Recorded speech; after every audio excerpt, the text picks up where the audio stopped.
Voilà, bonsoir à tous. Comme l'a dit Frédéric, je m'appelle Ludovic. Je suis développeur au Crédit Agricole Titres à Archamps. Beaucoup de personnes me décrivent comme un geek. Je ne sais pas si c'est vrai ou pas, mais tiens, voici mon geek en bas. Si vous voulez, vous avez mon adresse email ici. Et aujourd'hui, je vais vous proposer un petit talk sur la création d'un petit jeu très rapidement en Java grâce à Cycle 2D. Je ne sais pas si ici certaines personnes ont déjà travaillé ou eu l'occasion de faire un jeu vidéo. Donc j'ai commencé par une première slide pour rapidement décrire comment fonctionne un jeu vidéo.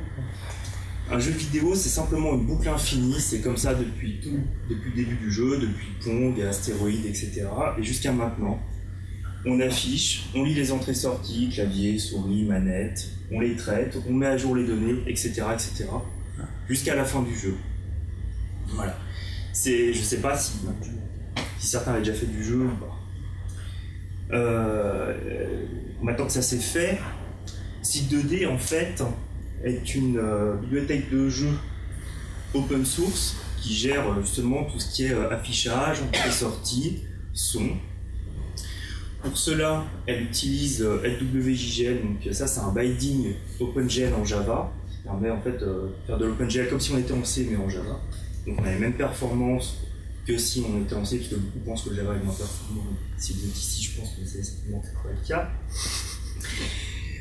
C'est une bibliothèque multiplateforme, elle fonctionne sur Linux, OS X et Windows, et uniquement sur les plateformes desktop. Elle ne fonctionne pas sur les plateformes type Android, iOS, ce genre de choses.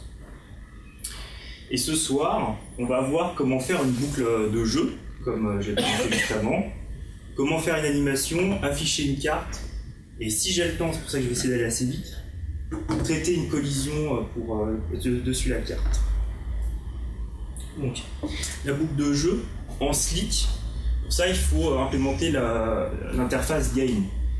Comme il y a beaucoup de choses à faire dedans, on a quelques classes abstraites qui permettent de le faire. Ici j'utilise la plus simple pour cet exemple, Basic Game, et on a juste à écrire, automatiquement on a les trois méthodes à faire.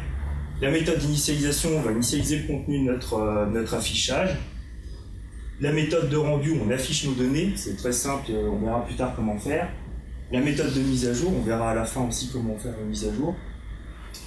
Et on a aussi des méthodes abstraites qu'on peut surcharger directement, comme par exemple ici, je surcharge la touche, le carry list pour. Et quand on appuie sur la touche Escape, on arrête le jeu. Donc là, c'est la première boucle infinie, voilà ce que ça donne. Ah non, ça c'est pour la boucle infinie, mais Slick permet d'afficher cette boucle infinie dans un canvas JFrame standard, dans une application standalone ou dans une applet.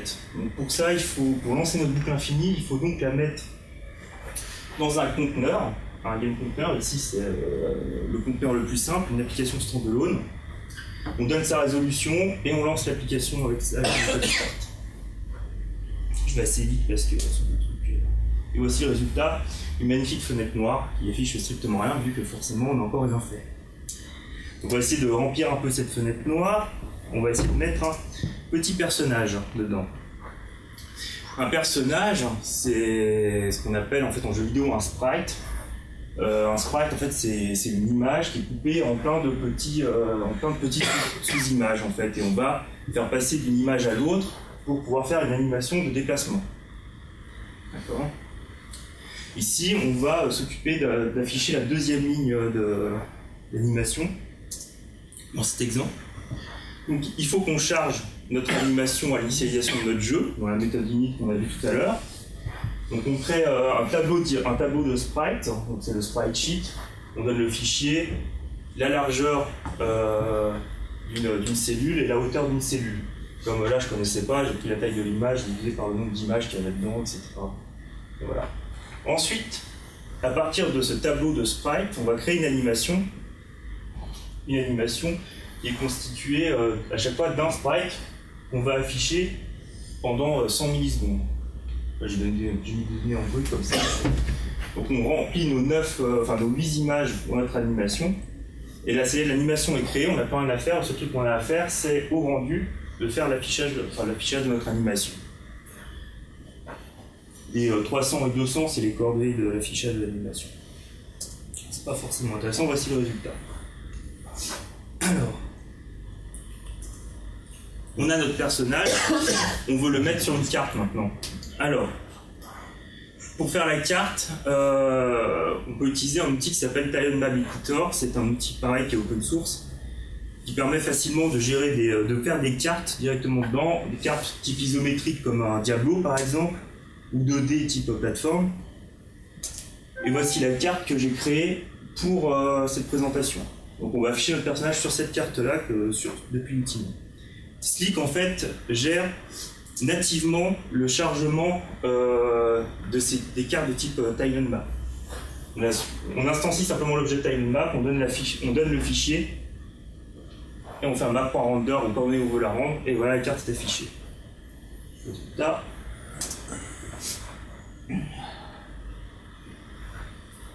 Alors, donc on a notre carte, on a notre bonhomme, on va afficher notre bonhomme sur notre carte et gérer le déplacement au clavier. Donc là par contre, tout à l'heure j'ai utilisé que l'animation ici, l'animation 5, là on va toutes les utiliser. On va utiliser en quelque sorte des fausses animations d'immobilité de 0 à 3 qui va correspondre aux directions. 0, 1, 2, 3, 4, enfin 0, 1, 2, 3 vont correspondre à chaque direction possible dans le jeu. Et on peut rajouter plus 4 pour passer à l'animation de déplacement. C'est-à-dire que dans notre tableau d'animation, on va stocker de 0 à 3 les animations les immobiles, voilà, et de 4 à 7 les déplacements. Bon. On peut définir notre personnage par rapport à ça. Donc on a un tableau d'animation, on a une direction, un booléen qui indique s'il est en train de se déplacer ou pas, et des coordonnées. Je passe rapidement sur le chargement. On a vu tout à l'heure comment charger des animations. Là, c'est juste que maintenant que j'en charge pas une seule, j'en charge 8. Donc, pas trop de temps, je m'arrête pas là-dessus. Là, par contre, c'est un peu plus intéressant. On va rajouter des fonctionnalités au clavier qu'on avait tout à l'heure. Quand on appuie sur les touches haut, bas, gauche, droite, on va donner une direction à notre personnage qui correspond à la direction qu'on a vue tout à l'heure, les mêmes sprites que tout à l'heure, 0, 1, 2, 3, 0, 1, 2, 3. Et on va mettre le booléen comme quoi il se déplace. Et le seul truc qu'on rajoute, c'est que quand on lâche une touche, ici j'ai simplifié, quelle que soit la touche qu'on lâche, il arrête de se déplacer. Dans un vrai code, il faudrait faire ça de manière plus précise. L'affichage devient aussi assez simple. On reprend nos deux méthodes d'affichage qu'on avait tout à l'heure. On affiche la carte, on affiche l'animation, les coordonnées du personnage. Le truc qui change, c'est que maintenant, pour retrouver l'animation qu'on va afficher, qu'on va stocker dans un tableau de 0 à 7, on prend la direction et on ajoute 4 s'il se déplace. Parce que tout à l'heure, dans notre tableau d'animation, on avait 0, il pointe vers le haut, il se déplace pas, et 4, il pointe vers le haut, il se déplace. La chose qui est intéressante vraiment ici, c'est le update. Dans un jeu, il faut prendre en compte que les performances de chaque machine ne sont jamais équivalentes. Et comme on a une boucle infinie qui se contente d'afficher, mettre à jour, afficher, mettre à jour, si on a une machine très performante, les mises à jour sont plus régulières. Donc, quand on se déplace, ici, par exemple, si je me déplace en direction 0, je retranche à Y une vitesse. Donc là, j'ai choisi que la vitesse du personnage était de 0,1 et que je multiplie par le temps qui s'est passé depuis la précédente mise à jour. Je n'ai pas besoin de calculer ce temps, Slick le fait pour moi, bien évidemment. Tac. Et voici le résultat. Donc on a notre petit bonhomme qui se déplace. Le petit truc, c'est que là, on ne gère toujours pas les collisions. Et notre petit bonhomme marche sur la maison, voire même sort de l'écran. Donc, pour gérer les collisions, ouais, je me suis un petit peu dit que j'ai fait la présentation en Slick elle-même.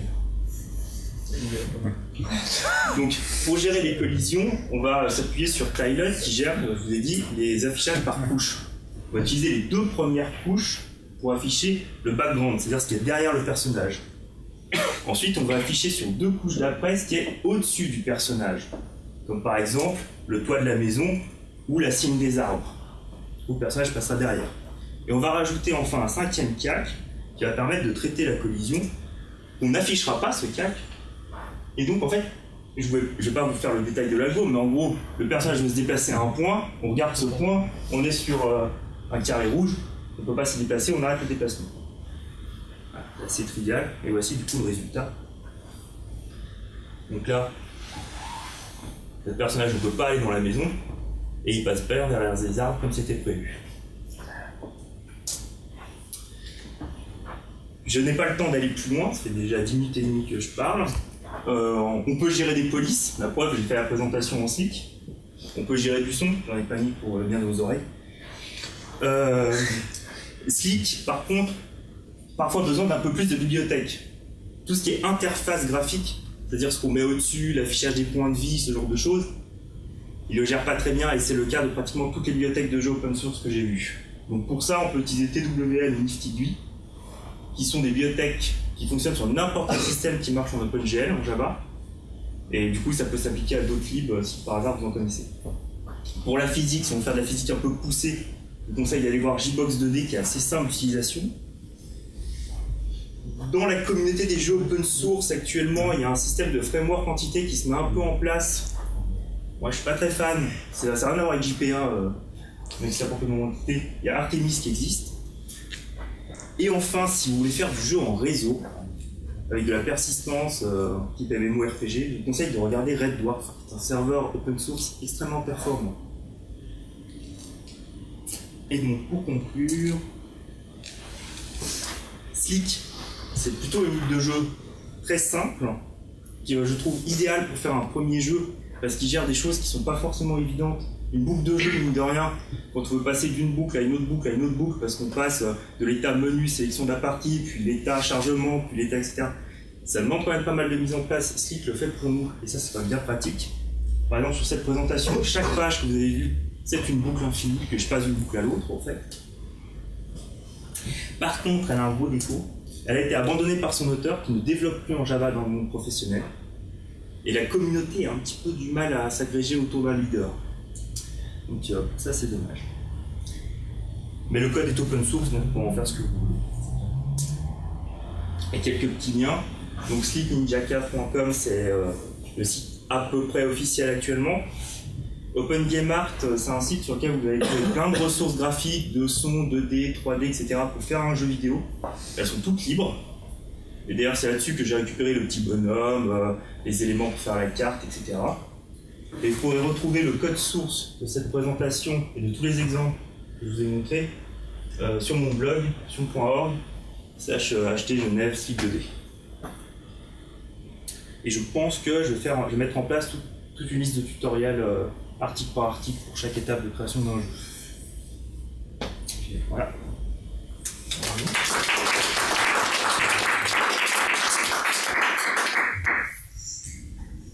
Vous avez quelques questions?